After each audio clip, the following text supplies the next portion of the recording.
Herkese merhaba. Antalya'ya geldik. Antalya'ya çok güzel bir otomobil için geldik. Dün bu otomobille biraz drag yaptık. Kepez Drag pistinde. Çünkü bu otomobilin olması gereken yerlerden biri de orası. Bir de bize pist lazımdı ama biz pisti bulamadık. Bugün biraz böyle etrafta dolaşacağız. Vaktimiz biraz kısıtlı. Bir yarım saat kadar vaktimiz var. Dolayısıyla böyle hızlıca otomobilin üzerinden geçeceğim. Bu otomobilin diğer Ioniq 5'lerden farkını size anlatacağım. Sonrasında da dediğim gibi içine biner, bir Mert'le böyle bir gaz yaparız. Şimdi şöyle otomobili size göstereyim. Bakın bildiğiniz aslında Ioniq 5 bu otomobil. Ama tabii ön tamponu farklı. Şuradaki ızgara biraz daha farklı. Tabii ki bu N harflerini her yerde göreceksiniz. Kırmızıları da zaten herhalde i20N'den, i30N'den falan oldukça alışıksınızdır. Tasarım olarak böyle i20N'in biraz abi gibi gözüküyor ama ben bu otomobilin zaten genel anlamda yani Ioniq 5'ten bahsediyorum, N değil. Tasarımını çok ama çok beğeniyorum. Aynı zamanda elektrikli otomobil olarak baktığınız zaman da buna yine işte hem menzili hem şarj süreleri hem elektriğin böyle optimize edilmesi anlamında hem de keyifli bir otomobil olması anlamında işte bagaj hacmi, arka koltuk mesafeleri falan filan baktığınız zaman da aslında çok iyi bir otomobil olduğunu net bir şekilde söyleyebilirim. Hatta şöyle bir durum var. Eşimin kardeşine de bir Ioniq 5 aldırdım. İnanılmaz mutlu bir şekilde hayatına devam ediyor. 2-3 ay oldu alalı. Bu otomobili keşke alabilse ya da ben alabilsem diye düşünüyorum ama fiyatı biraz pahalı ama sunduğu özellikler yani kağıt üzerinde hepsini alt alta koyduğumuz zaman o kadar da pahalı değil aslında. Çünkü zevkler biliyorsunuz paha biçilemez. Otomobilde inanılmaz bir zevk var. Dün bunu gördük ama tabii yolda kullandığımız zaman da bu zevkin ne kadar daha yola aktarıldığını size bahsetmem gerekiyor. Onu birazdan yapacağım. Şimdi bakın burada böyle difüzörler var. Bunlar hep aktif. Ondan sonra jantlarımız tabii kocaman 21 inç. Bunlar forged alüminyum hafif jantlarımız.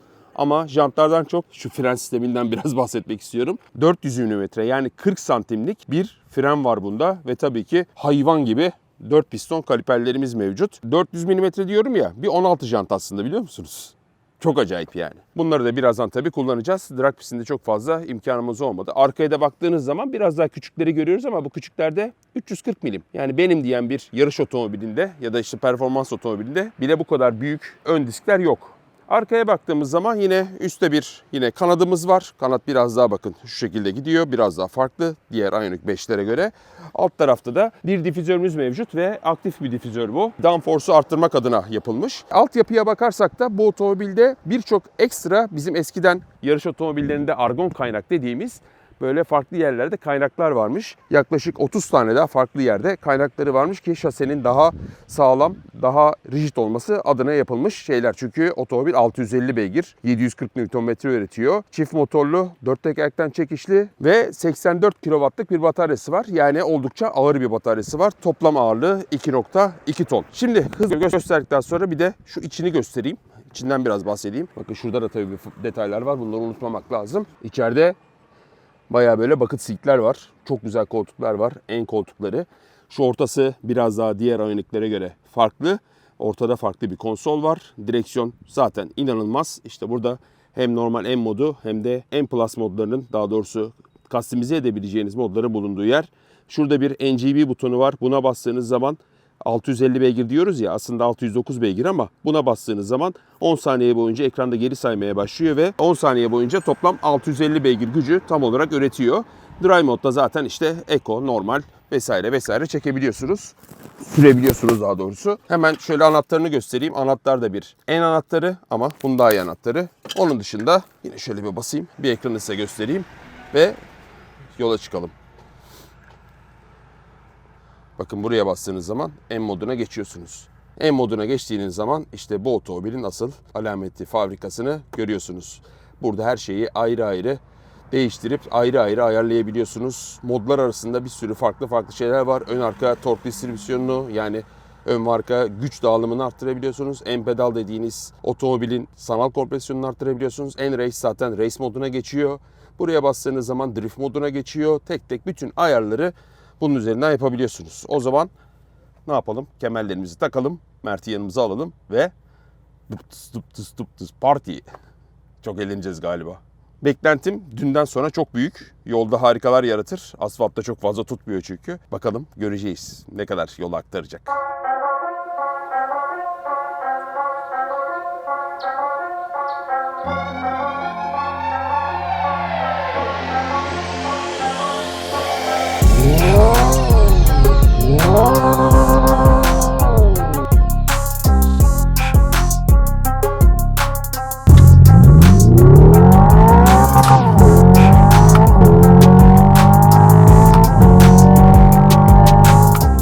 az vaktimiz var. Çok oyuncak var.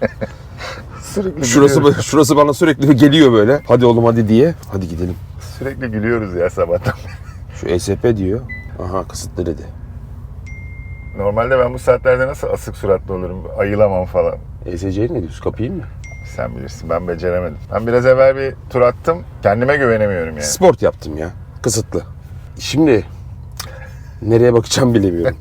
Ioniq 5N bir bilgisayar oyunu gibi. Böyle Gran Turismo'da modlar açarsınız ya, onu kaparsınız bunu açarsınız falan. Burada o var. Mesela E-Shift'i açalım. Ha, etkinmiş. E-Shift vites değiştirmemizi O sağlıyor. olmazsa olmaz abi o. Bence de olmaz. Launch kontrol diyor. Launch kontrolü geç şimdi. Dün yaptık onu bolca.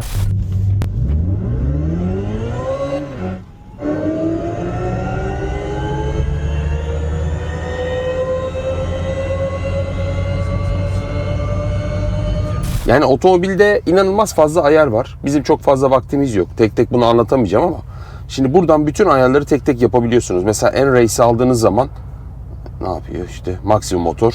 Torque Distribution'ı aldığınız zaman O çok güzel. bakın ya. önle arka arasındaki güç dağılımını yapabiliyorsunuz. Bunda bir şaft yok. Dört tekerlekten çekişli ama önde bir motor, arkada bir motor var. İkisi arasındaki ilişkiyi elektronik olarak buradan ayarlayabiliyorsunuz. Tamamen arkadan itişli ya da tamamen önden çekişli olarak yapabiliyorsunuz.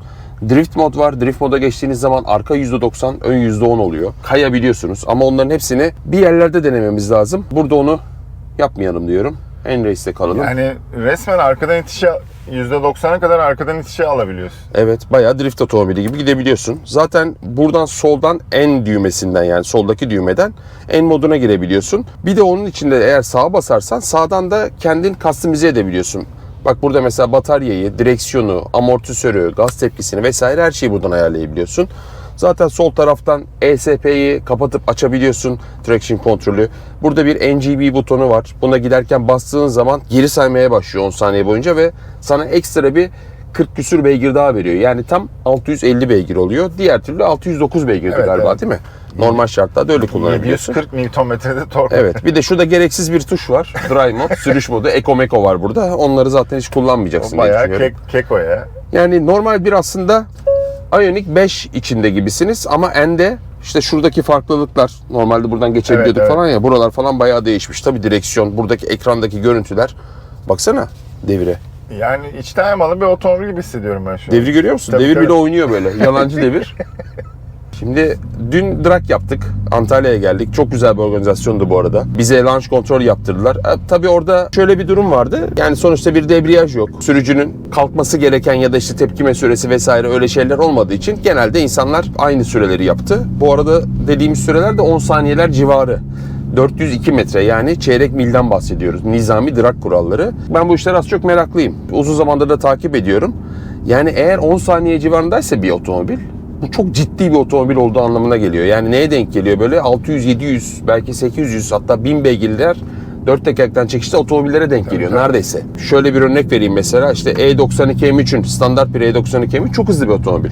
Onun mesela bu süresi 13-14 saniye civarı olması lazım. Standart haliyle. Evet, ondan falan çok daha hızlısın yani. Öyle düşünmen lazım. Bu arada bir 15 dakikamız falan daha kaldı. Şöyle bir gidelim gelelim. Bu otomobili sonrasında bir alalım.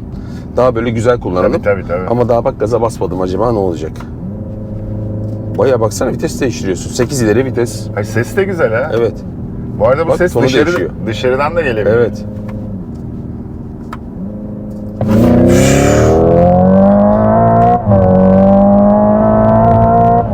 Öldük. Oo, patır kütür. Duyuyor musun arkadaş? Patır kütür yapıyor. Bayağı egzoz patlatıyor. Oha. Of. Çok iyi oğlum bu. 8 ileri gibi davranıyor. Çok saçmaymış bu. Ya demin de dedim ya, olmayan bir şey varmış gibi hissediyorum. Evet. Bayağı kayıyor baksana.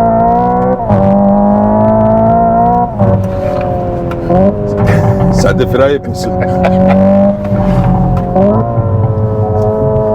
Burada basma.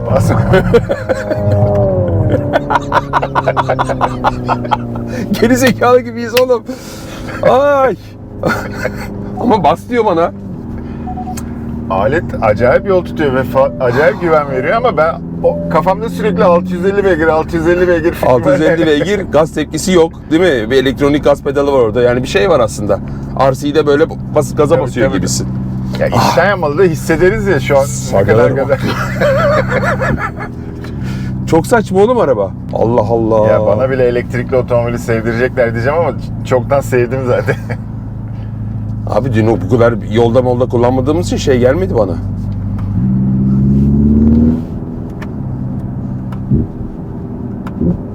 Baksana abi.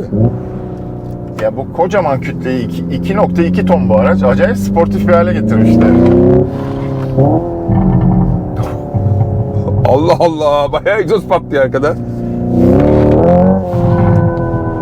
Bu arada sportiflik derken sakın yanlış anlamayın. Hızlanmadan bahsetmiyorum. Birçok elektrikli otomobil acayip hızlanabiliyor. Tabii canım, basıyorsun hepsi 3 saniye. Ama ondan bahsetmiyorum. Bu gerçekten sportif hissettiriyor. Ay. Baksana abi, tüylere müyler. Bir garip oldu ya. Ne yapayım, şuradan mı döneyim? Ne yapayım? Abi işte Hyundai'nin o Dünya Rally Şampiyonası tecrübesi falan çok etkili bence. Etkili. Bir de işte bu böyle yani çok iyi yazılımcılar ve oyun artık kuranlar mı Evet, deniyor evet. onlara, ne bilmiyorum tam şimdi meslek şeylerini, terimlerini ama yani bunda öyle bir çalışmışlar ki hani böyle bilgisayar oyunları olur ya. Kesinlikle. Oğlum acayip gerçekçi. Şunu şöyle yapıyorsun, bunu bile değiştiriyorsun falan diyorsun. O ya. Onu bayağı yani insanlar normal bir otomobili oyuna simüle mi ederler derler. Ben şu anda hiç elektrikli bir otomobil gibi hissetmiyorum Evet. yani. Bu tam tersini yapmış. Yani oyunu otomobile simüle Konuşamıyoruz etmiş. ki yani hiç cümleler tamamlanmıyor dikkat edersin. Şuradan bir kalkalım Merto. Kesişeye girdi.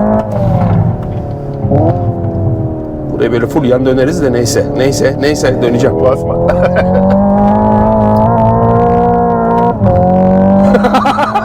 Of ya. Oğlum tutuyor.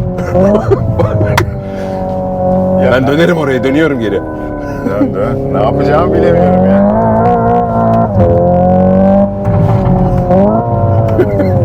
Çok güzel oğlum. Hep basasım var. Uçtuk. Abi, fren falan da acayip ya. Tabii abi. Bas. 40 santim. Tabii ESP kısıtlı. Yani tam kapatmadım. Astıra kenara çık. Çok saçma oğlum.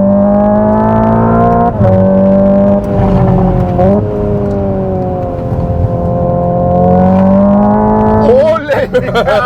Çok güzel. Yalnız çok kontrollü gelmedi mi böyle? Oğlum çok güzel. Ama ESP güzel çalışıyor. Kapatsak Tabii. çok daha güzel döneriz ya da 5 milyon. Abi inanamıyorum, kıpkırmızı olmuşumdur şu anda. Eller var ya benim. Eller. Ya saçmalıyoruz. Kusura bakmayın gençler. Nasıl 5 milyon biriktireceğiz ya? Ya bak, bir elektrikli otomobil tamam şehir içinde okey. Ama normal hayatta zevk olarak, sürüş olarak, keyif olarak ya da işte verdiği hisler olarak çok karşıyım ben. Yani Ben de evet. araba kafalılar, motor kafalılar böyleyiz genelde. Ama bunu bambaşka yapmışlar abi. Çünkü o dümdüz hızlanma isterse 2 saniyede çıksın 100 kilometre. Beni etkilemiyor ki abi. Evet abi. Ay. Ama bu gerçekten bir spor otomobili ya. Çok iyi yapmışlar. Yani 2200 kilo ağırlığı var. 650 beygir gücü var. 740 Nm torku var. 84 kW'lık bir batarya var. Normale dönelim diye. Evet, normale dönelim. Onlardan da biraz bahsedelim. Ya aslında günlük menzili de 450 kilometre falan. Şehir içinde 600'e yaklaştığını iddia ediyorlar. Ya sürekli konuşuyor oğlum araba. Bak yine pıtladı bir şeyler yaptı. Çok güzel ya. O egzoz sesi falan gerçek ya. Bir de tam yerinde yapmış yani. Böyle yapay, hani böyle gazdan çekersin falan yok. Bayağı böyle bir devirde yapıyor onu. Bayağı da burada devir var zaten. Bir de mesela sen vitesi yükseltmezsen araba gitmeyi bırakıyor. Evet. Arabanın şeyi de öyle bak. Yani normal içten yanmalı bir motorda nerede değiştirmem gerekiyorsa vitesi orada değiştiriyorum Evet, ve normal bir tepki veriyor. Tabii Ben şu anda mesela elektrikli olduğumu çok anlayamıyorum. Değiştirmezsen gitmiyor zaten. Redline'da kalıyor öyle. Oğlum çok saçma ya. Ya ben bunu alayım böyle bir hafta kullanayım ama tam getirebilir miyim bilmiyorum. 2.2 ton aslında normal bir C hatchback'ten çok büyük bir gövde. Evet. Yani bir Tucson'dan daha büyük bir otomobil Tabii, aslında tabii. bu baktığı zaman. Bir hatchback, aynı zamanda bir SUV ama ya çok acayip. Çok acayip, Yani çok acayip. iş dönüyor dolaşıyor fiyata geliyor. Abi baksana alnım terledim. 4950. Bir saatimiz daha alsaydı değil mi? Şu yolu gidip gelelim mi bir daha? O virajı döner miyiz bir daha? Ya Neyse, dönelim tabii ya. Bizi bekliyorlar ama galiba. Abi ne diyeceğimi bilemiyorum. Gerçekten çok etkilendim ya. Ben biliyorsun soğuk bir adamım. Böyle kolay kolay böyle acayip tepkiler vermem ama Çok iyi oğlum, çok. Mühendisler, yazılımcılar, kim ne varsa ki bunlar elektrikli otomobil yapmayı sevmeyen insanlar genelde. Bunların hepsinin ellerinden böyle öperim yani. ben de öpüyorum. Bu şekilde. Koreli kardeşlerim. Koreli kardeşlerim, canlarım benim. Hep böyle otomobiller yapın ama biraz daha uygun fiyatlı yapın. Ya evet yani ya. uygun fiyat derken vergi olmasa bunun vergisi çok. Uyduruyorum. Almanya'da kaç paradır acaba? Yine bir fırt pahalı tabii elektriklere göre ama yani burada şöyle bir durum var. Yani bir elektrikli otomobil gibi düşünmemek lazım bunu. Bunu bir zevk makinesi, farklı bir şey olarak düşünmek lazım. Ama günlükte elektrikli olarak kullandığın zaman da aslında sıradan bir, atıyorum, Ioniq 5 kullanıyor gibi de kullanabiliyorsun menzil vesaire Yani baktığın dün zaman. 30 kişi sürekli gazladık, drag yaptık. Evet. %60'a kadar düştü.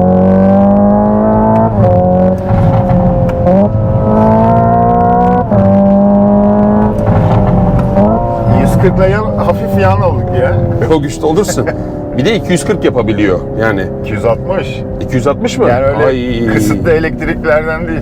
Dün 200'ü çok geçtik ya. Doğru söylüyorsun, doğru söylüyorsun. Ay mala bağladım. Kapatalım yavaş yavaş. Yani biz de bekliyorlar zaten. Bu otomobil böyle 5-10 dakika, 20 dakika, yok. yarım saat anlatılmaz Yok, abi. bayağı böyle bir piste çıkıp böyle çevire çevire dönmek Ya bir lazım. de şuraya girip bütün özelliklerini anlatmak lazım. N'le başlayan bir sürü şey var abi. Ay, her şey en. N pedal, N race, N drift optimizer. Şuraya bir en dövmesi yaptıracağım. Var ya. Yaptırırım ha, verin bu arabayı bana. Abi ben i20 N'i falan da çok seviyorum zaten. i30 N sen kullandın mı? Kullandım.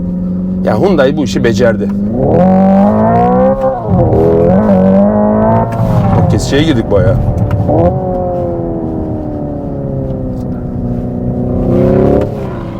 Ya bunda bir gün gazlayayım boyun falan kalmaz. Kalmaz. Ya bizim çocuklar da bayılır ya. Of. Ben bunu Bir acayip Yağız'a, benim oğlana ellettirmem ama. Evet. Kesin bir yerde patlar ya. Seninki zaten hızlı adam. Yani çok güzel şeyler yapar ama bir yerde patlayabilir. Evet. Evet. Elletmemek lazım. Kısa bir vaktimiz vardı. Böyle hızlıca yaptık videomuzu. Çok daha bir şeyler anlatabilirdik. Siz de çok daha fazla bir şeyler, detaylı bir şeyler bekliyor olabilirdiniz. İşte bagaj hacmiydi, bilmem neydi. Onlardan zaten hiç 480 bahsetmedik. litre. Sen aradan gir. Çok hızlıca bu şekilde bir video yaptık. Daha ileride bunun böyle bir piste vesaire bir yere çıkartıp böyle daha detaylıca aslında video çekmek bahane böyle kullanmak isterim Bu aslında. dediği gibi. Körfez pisti değil, İstanbul Park istiyor. Yani. Evet. O güçle İstanbul Parkı falan çok güzel döner. Hatta bir zaman Ya İstanbul Tabii, Park tabii. artık bizde abi. Gideriz izle derken saçma bir cümle oldu ama anlayan anlamıştır. inşallah. Bakalım göreceğiz. O zaman videodan şimdilik teşekkür ederiz. Yine sormak istediğiniz sorular varsa videoda bazı şeylerden bahsedemedik, yine bahsettiğim. Konuşamıyorum. Lütfen mola verin diyor. Bizim de gerçekten ihtiyacımız var mola vermeye. Evet. Kenara çekip sigaraya başlamam lazım benim. Pro ne varsa. Tekel 2000. Hay Allah'ım ya. Birinci neyse. Saçmaladık. Adrenalin pompalandı. Beynimiz böyle bir garip oldu. Umarım videoyu beğenmişsinizdir. Beğendiyseniz beğenme butonuna basmayı unutmayın. Otomobille ilgili sormak istediğiniz ekstra bir şeyler varsa onları zaten aşağı yorum olarak yazarsınız. Ben hepsini özellikle bu otomobil üzerinde bol yanıtlamak isterim. Çünkü çok sevdiğimiz değişik şeyler oldu mu? Bak videoda acayip enerjik oluyor. Ben bile enerjik oldum. Evet. Daha ne olsun ya. Biraz önce Mert'in kanalında video çektik. Yani orada asıl garip tepkilerimizi verdik. Yani ben şimdi biraz az çok neler var neler yok biliyordum. Drag'la ilgili de incik boncuk bir şeyler yaparım. O zaman sonraki videolarda görüşmek üzere. Kendinize çok ama çok iyi bakın. Biz çok mutluyuz. Biz Böyle harikayız. mutlu, sakin, böyle Ne kapatıyoruz. sakin ya. Hadi görüşürüz.